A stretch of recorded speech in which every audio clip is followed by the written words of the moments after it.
Hello viewers, welcome back to our channel Maths Zone with PP. I am Sanjeev Kumar. Today I want to provide you quick revision notes of chapter 12, that is biotechnology and its application. तो आज मैं आपको class 12 की chapter 12 जो biotechnology and its application है उसकी detail जानकारी देता हूँ। तो आइए स्टार्ट होते हैं अब। हाँ, तो आइए अब हम स्टार्ट होते हैं। आज मैं क्लास 12 बायोलॉजी की चैप्टर 12 जो बायोटेक्नोलॉजी एंड इट्स एप्लीकेशन है उसकी डिटेल जानकारी देता हूँ। Biotechnology deals with industrial scale production of biopharmaceutical and biological using genetically modified microbes, fungi, plants and animals. Its application include therapeutics, diagnostic, genetically modified crops of agriculture, processed food, bioremediants, waste treatment and energy production. The main three critical research areas as biotechnology includes। तो कहने का मतलब हो गया कि biotechnology ये हमारी industrial scale production of biopharmaceuticals और बायोलॉजिकल की यूजिंग जो जेनेटिकली मॉडिफाइड माइक्रोब्स, फंजाई और प्लांट और एनिमल्स के द्वारा होता है उसको डील करता है। इसका एप्लीकेशन यानी उपयोग ये थेराप्यूटिक्स में, डायग्नोस्टिक्स में और जेनेटिकली मॉडिफाइड क्रॉप्स एग्रीकल्चर के क्षेत्र में, प्रोसेस्ड फूड में, बायो रेमिडिएशन में, वेस्ट ट्रीटमेंट में और एनर्जी प्रोडक्शन में होती है। The main three critical research जो तीन मुख्य क्रिटिकल रिसर्च है बायोटेक्नोलॉजी का वो इंक्लूड करता है। तो क्या इंक्लूड करता है ये हम नीचे देखते हैं। पहला पॉइंट है providing the best catalyst in the form of improved organism usually A microbes और प्योर एंजाइम, यानी ये प्रोवाइड करता है बेस्ट कैटलिस्ट के रूप में इम्प्रूव्ड ऑर्गेनिज्म को जो यूजुअली माइक्रोब्स या प्योर एंजाइम होती है। दूसरा पॉइंट है creating optional condition through engineering for a catalyst to act, ये ऑप्टिमल कंडीशन क्रिएट करता है इंजीनियरिंग के लिए जो कैटलिस्ट के रूप में काम करता है। अब तीसरा पॉइंट है downstream processing technologies to purify the protein और ऑर्गेनिक कंपाउंड, यानी प्रोसेसिंग टेक्नोलॉजी की डाउनस्ट्रीम में काम करके प्यूरिफाई करता है प्रोटीन को और ऑर्गेनिक कंपाउंड को। तो यही तीन स्ट्रीम में, तीन एरियाज में बायोटेक्नोलॉजी का यूज होता है। अब हम देखते हैं biotechnological application in agriculture. Food production can be increased by, तो ये बायोटेक्नोलॉजिकल एप्लीकेशन इन एग्रीकल्चर है जिसमें फूड प्रोडक्शन को इंक्रीज करी जाती है। तो इसका first part agrochemical based agriculture के रूप में, दूसरा है ऑर्गेनिक एग्रीकल्चर के रूप में और तीसरा है genetically engineered crop based agriculture के रूप में। तो आइए अब नेक्स्ट पॉइंट हम देखते हैं। तो green revolution successfully increase the food production many folds by using better management practices and use of agrochemicals, fertilizers and pesticides. Further increase in production is not possible by using these methods. The overcome this genetically modified crop is used. तो कहने का मतलब हो गया green revolution का जो सफलता था वो इंक्रीज किया फूड प्रोडक्शन में, बहुत ही क्षेत्र में जो बेटर मैनेजमेंट प्रैक्टिसेस थी और यूज ऑफ एग्रोकेमिकल्स का था, फर्टिलाइजर का और पेस्टिसाइड्स का था। तो फर्दर इंक्रीज इन प्रोडक्शन, आगे इंक्रीज प्रोडक्शन के लिए not possible to use these methods, ये मेथड्स पॉसिबल नहीं था यूज करना। To overcome this genetically modified crop is use, जो जेनेटिकली मॉडिफाइड क्रॉप था उसी का यूज करके हम इससे बाहर आ सके और अपनी फूड प्रोडक्टिविटी को बढ़ा सके, जिस कारण से ग्रीन रिवॉल्यूशन सक्सेसफुल हुआ। अब next point plant, bacteria, fungi and animals who genes have been altered by manipulations are called genetically modified organism GMO. तो GMO plant have many applications. कहने का मतलब हो गया कि प्लांट्स, बैक्टीरिया, फंजाई और एनिमल्स जिसके जीन्स अल्टर्ड किए गए थे मैनिपुलेशंस के द्वारा, उसे हम जेनेटिकली मॉडिफाइड ऑर्गेनिज्म कहते हैं, जीएमओ। अब जीएमओ प्लांट की जो है बहुत सारी एप्लीकेशंस है। Next point, made crops more tolerant to abiotic stress, यानी क्रॉप्स को ज्यादा से ज्यादा टॉलरेंट बनाया जाता है एबायोटिक स्ट्रेस से बचाने के लिए। Next, reduced reliance on chemical pesticide, यानी हम जो केमिकल पेस्टिसाइड्स पर विश्वास करते हैं उसको कम करना। अब help to reduce post harvest losses, यानी ये पोस्ट हार्वेस्ट लॉसेस को कम करने के में मदद करना। अब उसके अगले पॉइंट में हम देखते हैं increased efficiency of mineral uses by plant. तो इसमें है मिनरल की जो यूजेस होती है प्लांट के द्वारा, उसकी इफिशियंसी को इंक्रीज करना। नेक्स्ट है enhance nutritional value of food that for example vitamin A enrich rice.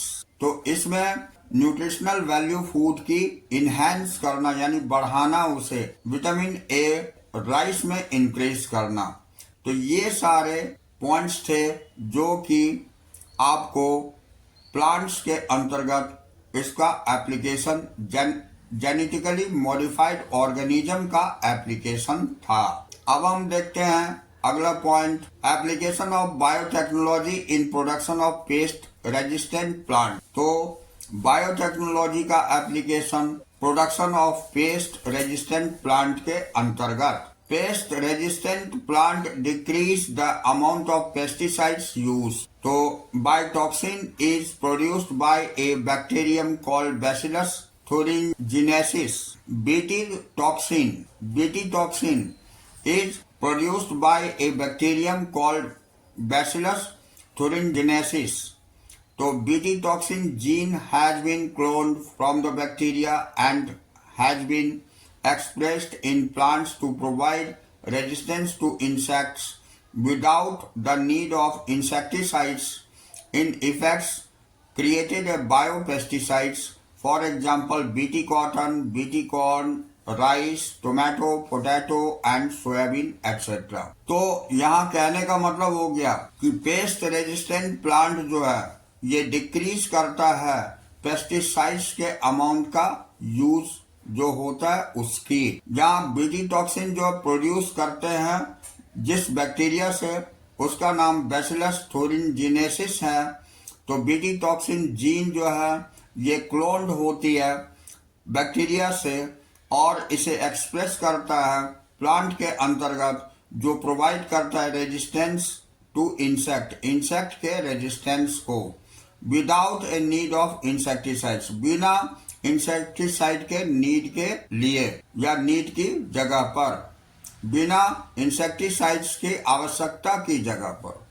तो इन इफेक्ट्स क्रिएटेड ए बायोपेस्टिसाइड्स, और इसे हम बायोपेस्टिसाइड्स के प्रभाव को क्रिएट करते हैं।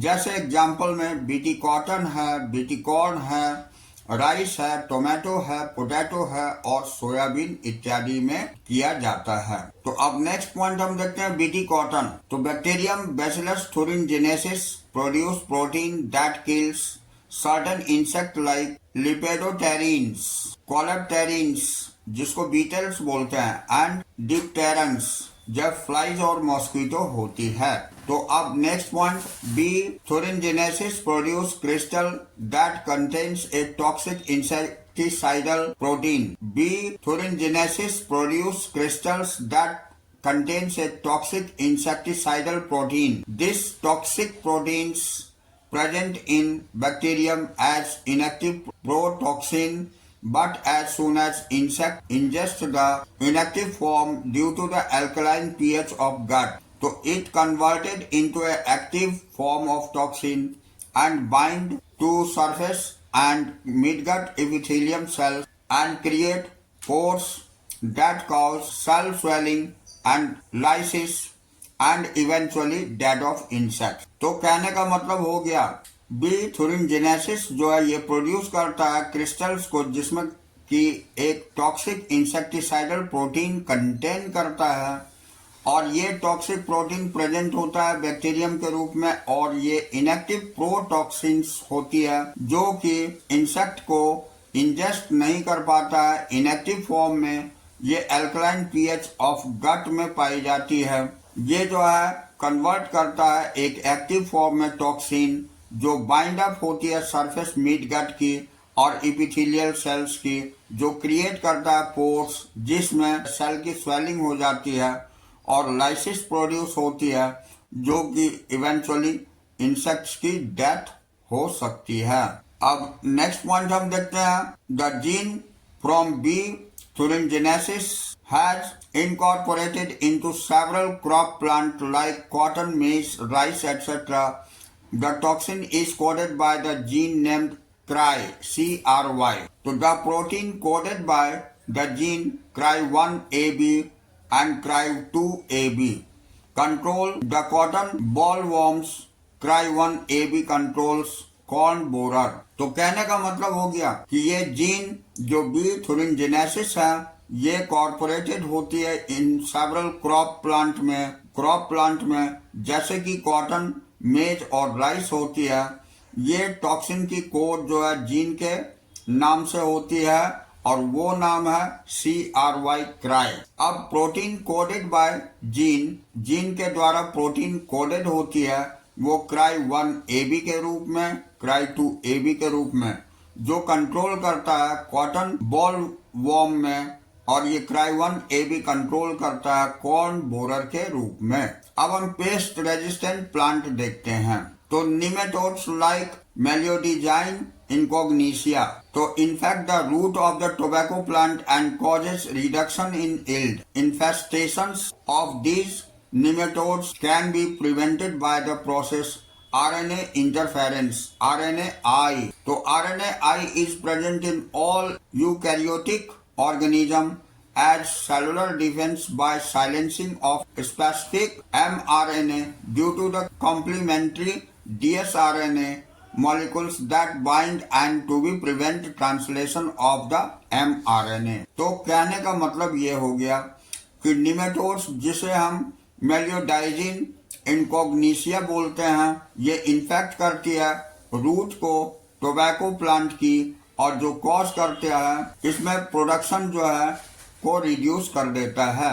तो जो इन्फेस्टेशन होती है निमेटोड्स के द्वारा ये प्रिवेंट करती है, जो इन्फेस्टेशन ऑफ दीज निमेटोड्स के द्वारा प्रिवेंट करती है इस प्रोसेस को जो RNA इंटरफेरेंस कहलाती है RNAi के रूप में। तो RNAi प्रेजेंट होती है जितने भी यूकैरियोटिक ऑर्गेनिज्म हैं उसकी सेलुलर डिफेंस करती है, साइलेंसिंग द स्पेसिफिक जो साइलेंस करता है स्पेसिफिक mRNA को और इसमें कॉम्प्लीमेंट्री dsRNA मॉलिक्यूल्स जो है बाइंड कर जाता है और ये प्रिवेंट करता है ट्रांसलेशन ऑफ mRNA की। तो इस तरह यहाँ पर आपको फिगर में दिखाया गया है ये RNA इंटरफेरेंस RNAi के रूप में है। ये फिगर देख करके आप लोग इसे अच्छी तरह समझ सकते हैं। अब हम मेन टॉपिक पर आते हैं तो नेक्स्ट पॉइंट है हमारी the source of complementary dsRNA may be form of a infection by virus having RNA genomes और mobile genetic element that replicate through RNA intermediate. यानी ये सोर्स कॉम्प्लीमेंट्री dsRNA जो है इन्फेक्शन होती है वायरस के द्वारा RNA जीनोम जो मोबाइल जेनेटिक एलिमेंट्स होती है ये रेप्लिकेट करती है RNA इंटरमीडिएट के रूप में। अब nematodes specific genes were introduced in the host plant using agrobacterium vectors. The parasite could not survive in a transgenic host expressing specific interfering RNA। तो कहने का मतलब ये हो गया कि निमेटोड जो है ये स्पेसिफिक जीन होती है वो इंट्रोड्यूस होती है होस्ट प्लांट में एग्रोबैक्टीरियम वेक्टर को यूज करके और ये पैरासाइट जो है सरवाइव नहीं कर पाती है ट्रांसजेनिक होस्ट में जो एक्सप्रेस करता है स्पेसिफिक इंटरफेयरिंग RNA की। अब हम बायोटेक्नोलॉजी एप्लीकेशन इन मेडिसिन देखते हैं तो the rDNA technological process have made immense impact in the area of healthcare by enabling mass production of safe and more effective therapeutic drugs। तो कहने का मतलब हो गया कि आरडीएनए टेक्नोलॉजिकल प्रोसेस जो होती है ये बनाती है इमेंस इम्पैक्ट को हेल्थ केयर की एरिया में, जो इनेबल होती है मास प्रोडक्शन को सेफ और इफेक्टिव थेराप्यूटिक ड्रग्स को बनाने में। तो at present about 30 recombinant therapeutics have been approved। अभी प्रेजेंट टाइम में 30 से भी ज्यादा रिकम्बिनेंट थेराप्यूटिक्स अप्रूव्ड हो चुकी है फॉर ह्यूमन यूज के लिए and world over the India 12 of these are present being marketed. और इंडिया में 12 जो है इनमें से मार्केटेड हुआ है, यानी बाजार में आ भी चुकी है। अब हम नेक्स्ट पॉइंट देखते हैं जेनेटिकली इंजीनियर्ड इंसुलिन। तो इसमें adult onset diabetes can be controlled by taking insulin at regular intervals. The main source of this insulin was isolated of insulin from animals. Nowadays, insulin can be obtained from bacterium techniques of biotechnology। तो जैसा कि हम देखते हैं adult onset diabetes जो होती है ये कंट्रोल करी जाती है इंसुलिन के रेगुलर इंटरवल में लेने से, और ये मेन सोर्स होती है इंसुलिन की। एनिमल के इंसुलिन को आइसोलेट करके किया जाता है। अब आज इंसुलिन जो है ये ऑब्टेन्ड होता है बैक्टीरियम के द्वारा भी बायोटेक्नोलॉजी के यूज से। Next point, insulin was earlier extracted from pancreas of slaughtered cattle and pigs, but insulin from these sources develop allergy और other types of reactions in the foreign protein. तो insulin पहले जो extract किया गया था यानी लिया गया था, निकाला गया था ये पैंक्रियास से स्लॉटर्ड कैटल की या पिग्स की, और ये इंसुलिन जो है सोर्स डेवलप करती है एलर्जी को, और इससे रिएक्शंस भी हो सकती है फॉरेन प्रोटीन में। तो insulin consist of 2 short polypeptide chains. Insulin में 2 छोटे पॉलीपेप्टाइड चेन पाए जाते हैं, chain A and chain B, that are linked together, जो एक साथ लिंक होकर के डाइसल्फाइड ब्रिज बनाते हैं, जो कि यहाँ आप देख सकते। ये प्रोटीन इंसुलिन है, ये बी सेल्स जिसको हम पेप्टाइडर्स बोलते हैं, ये इंसुलिन है जो फ्री सी पेप्टाइड्स के रूप में वर्क करती है। अब हम नेक्स्ट पॉइंट देखते हैं। तो in humans insulin is synthesised as a pro hormone which contains an extra starch called C-peptide which is absent in mature insulin। The main challenge for production of insulin using rDNA technique was getting insulin assembled into a mature form। तो कहने का मतलब हो गया human में insulin जो synthesise होती है प्रो हार्मोन के रूप में, जो कंटेन करती है एक्स्ट्रा स्ट्रेस कॉल्ड जिसको हम सी पेप्टाइड बोलते हैं, और जो कि एब्सेंट होता है मैच्योर इंसुलिन में, और ये challenge for production of insulin करता है यूजिंग आरडीएनए टेक्निक के द्वारा, जिससे कि इंसुलिन प्राप्त करते हैं और असेंबल करते हैं मैच्योर फॉर्म में। अब नेक्स्ट पॉइंट है, an American company Eli Lilly in 1983 prepared the 2 DNA sequence corresponding to A and B chain of human insulin and introduced them in plasmid of E. coli to produce insulin chain. Chain A and chain B were produced separately, extracted and combined by creating disulfide bond to form human insulin। तो कहने का मतलब हो गया एक American company जो Eli Lilly है, ये 1983 में प्रिपेयर किया था 2 डीएनए सीक्वेंस को, जिसमें ए और बी चेन ह्यूमन इंसुलिन की इंट्रोड्यूस करी गई थी, और इसमें प्लास्टिड ऑफ ई कोलाई जो प्रोड्यूस करती है इंसुलिन चेन को, चेन ए और बी। तो next point, N American company Eli Lilly in 1983 prepared 2 DNA sequence corresponding to A and B chain of human insulin and introduced them in plasmids of E. coli to produce insulin chain. Chain A and B were produced separately, extracted and combined by creating disulfide bonds to form human insulin. तो कहने का मतलब हो गया कि एक American company इली lily जो कि 1983 में प्रिपेयर किया था दो डीएनए सीक्वेंस से ए और बी चेन जो ह्यूमन इंसुलिन में इंट्रोड्यूस करी गई थी प्लास्मिड्स ऑफ ई कोलाई से, ये प्रोड्यूस करती है इंसुलिन चेन को। चेन ए और बी जो प्रोड्यूस करी गई थी सेपरेटली, ये एक्सट्रैक्ट करी गई और कंबाइन करी गई, ये डाइसल्फाइड बॉन्ड क्रिएट किया गया टू फॉर्म ह्यूमन इंसुलिन, यानी ह्यूमन इंसुलिन को बनाने के लिए, जो कि यहाँ दिया गया है फिगर। अब हम जीन थेरेपी देखते हैं, ये बहुत ही इम्पोर्टेंट है। तो आइए इसके बारे में डिटेल जानकारी लेते हैं। तो it is collection of method that allows corrections of gene defects that has been diagnosed in a child or embryo. This method is applied in a person with a hereditary disease. In this method, genes are inserted into a person's cell and tissues to treat a disease. तो कहने का मतलब हो गया कि ये collection होती है उस मेथड की जिसमें अलाउ करते हैं, करेक्शन जीन की करते हैं और डिफेक्ट्स को डायग्नोस करी जाती है एक चाइल्ड में या एक एम्ब्रियो में। ये मेथड अप्लाई करी जाती है एक पर्सन को हेरेडिटरी डिजीज के साथ जो होता है, तो ये पूरी प्रोसेस जीन थेरेपी कहलाती है। अब हम नेक्स्ट पॉइंट देखते हैं। The correction of gene defects involve delivery of a normal gene into the individual और embryo to take over the functions of the compensate for non functional gene. तो इस तरह जीन की जो करेक्शन या defect जो है इन्वॉल्व होती है डिलीवरी के समय में नॉर्मल जीन में, जो कि इंडिविजुअल के द्वारा एम्ब्रियो में ली जाती है, उस फंक्शन को कॉम्पेंसेट करी जाती है नॉन फंक्शनल जीन के लिए।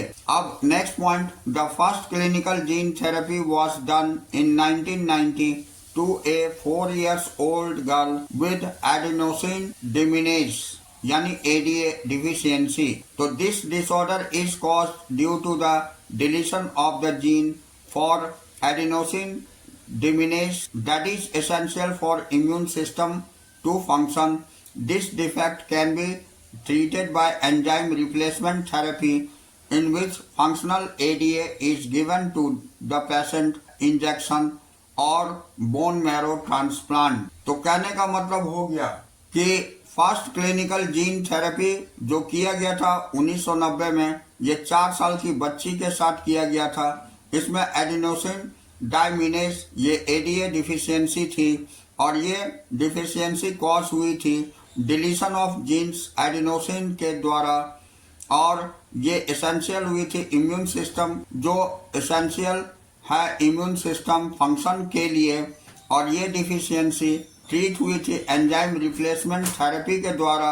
ये फंक्शनल एडीए जो दिया गया था पेशेंट को इंजेक्शन के थ्रू या बोन मैरो ट्रांसप्लांट के थ्रू। अब हम नेक्स्ट पॉइंट देखते हैं। In gene therapy method lymphocytes from the blood of a patient are grown in cultural medium outside the body. The functional ADA cDNA is then introduced into these lymphocytes and returned to the patient. In this method, periodic infusion of such genetic engineered lymphocytes is needed. If gene isolated from bone marrow cell produce ADA is introduced into cells at early embryonic stage, it could be a permanent cure. तो कहने का मतलब हो गया कि gene therapy method के अंतर्गत lymphocytes जो ब्लड की होती है वो पेशेंट में ग्रो होती है culture medium outside the body, body के कल्चर मीडियम में, ये बाहर में। अब ये फंक्शनल एडीए और cDNA ये इंट्रोड्यूस करी गई लिम्फोसाइट्स में और रिटर्न बैक टू पेशेंट, ये वापस पेशेंट को दे दिया गया। इस मेथड के द्वारा पीरियोडिक इन्फ्यूजन हुई और सब जेनेटिक इंजीनियरिंग लिम्फोसाइट्स की आवश्यकता पड़ी। ये जीन आइसोलेट हुआ था बोन मैरो सेल्स में और प्रोड्यूस किया था एडीए को, जो इंट्रोड्यूस हुई थी सेल्स में अर्ली एम्ब्रियोनिक स्टेज में, और ये जो है परमानेंट कर्व कहलाती है, जो कि हम जीन थेरेपी इसमें हम देख सकते हैं और समझ सकते हैं फिगर से। अब हम नेक्स्ट पॉइंट देखते हैं, मोलिकुलर डायग्नोसिस। तो conventional method of diagnosis such as serum or urine analysis is not able to early detection of disease causing pathogens or virus. Following methods can be used to diagnose earlier. यानी conventional method जो diagnosis की होती है, ये serum के द्वारा या urine analysis के लिए ये अर्ली डिटेक्शन डिजीज की कॉज करती है, पैथोजेंस और वायरस का, और ये फॉलो होती है मेथड को जो डायग्नोस्ड अर्लियर होती है। तो इसमें पहला होता है रिकम्बिनेंट डीएनए टेक्नोलॉजी, दूसरा होता है पॉलीमरेज चेन रिएक्शन पीसीआर, और तीसरा होता है एंजाइम लिंक्ड इम्यूनोसॉर्बेंट एसे यानी Elisa ELISA. Symptoms of disease appeared only when the concentration of pathogen get increased significantly. Low concentration of bacteria and virus can be detected by. तो यानी ये symptom जो disease की अपीयर होती है, ये concentration of pathogens के द्वारा जो इंक्रीज करती है बहुत ही महत्वपूर्ण रूप से। लो कंसंट्रेशन बैक्टीरिया की जो होती है, वायरस की, ये डिटेक्ट करी जाती है। Amplifications of nucleic acid by PCR, ये एम्प्लीकेशन न्यूक्लिक एसिड की पीसीआर के द्वारा। तो it detects the mutation in the gene in cancer patient, ये डिटेक्ट करी जाती है म्यूटेशन में ये जीन जो होती है कैंसर पेशेंट के अंतर्गत। PCR is routinely used to detect the HIV is suspected AIDS patient, यानी पीसीआर ये रूटीनली करी जाती है डिटेक्ट करने के लिए HIV को जो सस्पेक्टेड होती है एड्स पेशेंट्स में। अब genetic disorder can be also detected by using PCR technique, ये जेनेटिक डिसऑर्डर भी डिटेक्ट करी जाती है पीसीआर टेक्निक के द्वारा। अब नेक्स्ट पॉइंट हम देखते हैं, ए सिंगल स्ट्रैंड डीएनए और RNA having radioactive molecules is allowed to hybridise to the complementary DNA in a clone of cells followed by the detection using autoradiography. The clone having the muted genes will not appear on the photographic film. कहने का मतलब हो गया कि एक single strand DNA और RNA की जो रेडियो एक्टिव मॉलिक्यूल को अलाउ करती है हाइब्रिडाइज करने के लिए, और ये इसकी कॉम्प्लीमेंट्री डीएनए होती है एक क्लोन सेल में जो फॉलो करी जाती है डिटेक्शन के द्वारा ऑटो रेडियोग्राफी से, और ये क्लोन म्यूटेड जीन्स को अपीयर नहीं करता है पैथोजेनिक फिल्म के रूप में। अब next point, ELISA is based on the principle of antigen antibody interactions. ये एलिसा प्रिंसिपल जो एंटीजन एंटीबॉडी इंटरेक्शन है इसके द्वारा होती है, ये इसी पर आधारित होती है। और infection by pathogen can be detected, ये इन्फेक्शन पैथोजन की डिटेक्ट करी जाती है by presence of antigens, antigens के प्रेजेंस से, लाइक प्रोटीन, ग्लाइकोप्रोटीन एक्सेट्रा, जैसे कि प्रोटीन और ग्लाइकोप्रोटीन होती है उससे, और by detecting the antibody synthesised against the pathogen, और डिटेक्ट करी जाती है एंटीबॉडी सिंथेसाइज्ड के रूप में पैथोजन के खिलाफ। अब हम ट्रांसजेनिक एनिमल देखते हैं। तो animals that have had their DNA multiplied manipulated to possess the express a foreign gene are known as transgenic animal, यानी एनिमल जिसमें DNA मैनिपुलेट करी जाती है और पोजेस होती है, एक्सप्रेस करी जाती है फॉरेन जीन्स का, उसे हम ट्रांसजेनिक एनिमल बोलते हैं। Transgenic mice, rats, rabbits, pigs, sheep, cows and fish have been produced, यानी transgenic mice, rats, rabbits, pigs और sheep, cows और fish प्रोड्यूस करी गई है। Common reason for development of transgenic animal, common reason जो development करती है transgenic animal की वो नीचे दिए गए हैं। हाँ, तो यहाँ पहला पॉइंट है normal physiology and development. So they are designed to allow the study of genes regulations, the effect of normal functions of body, by introducing genes from the other species that alter the formation of this factor and studying its biological effects that result. तो यहाँ पर हम देखते हैं कि ये जो है डिजाइन करी गई थी स्टडी ऑफ जीन्स को रेगुलेट करने के लिए, और ये प्रभाव डालती है नॉर्मल फंक्शंस बॉडी पर, और ये इंट्रोड्यूसिंग जीन्स जो स्पीसीज के अंतर्गत अल्टर फॉर्मेशन करती है इस फैक्टर की, उसे हम स्टडी करते हैं ए बायोलॉजिकल इफेक्ट्स के रूप में। अब नेक्स्ट पॉइंट है स्टडी ऑफ डिजीज। तो a number of transgenic animals are design to increase our understanding of how genes contribute to the development of disease. Transgenic model has been developed for disease like cancer, cystic fibrosis और Alzheimer disease etcetera. तो कहने का मतलब हो गया एक number of transgenic animals की design करी जाती है इंक्रीज और अंडरस्टैंडिंग करने के लिए कि जीन कैसे कंट्रीब्यूट करती है डेवलपमेंट ऑफ डिजीज की। ये ट्रांसजेनिक मॉडल जो डेवलप करी गई थी कैंसर के लिए, सिस्टिक फाइब्रोसिस के लिए और अल्जाइमर डिजीज के लिए।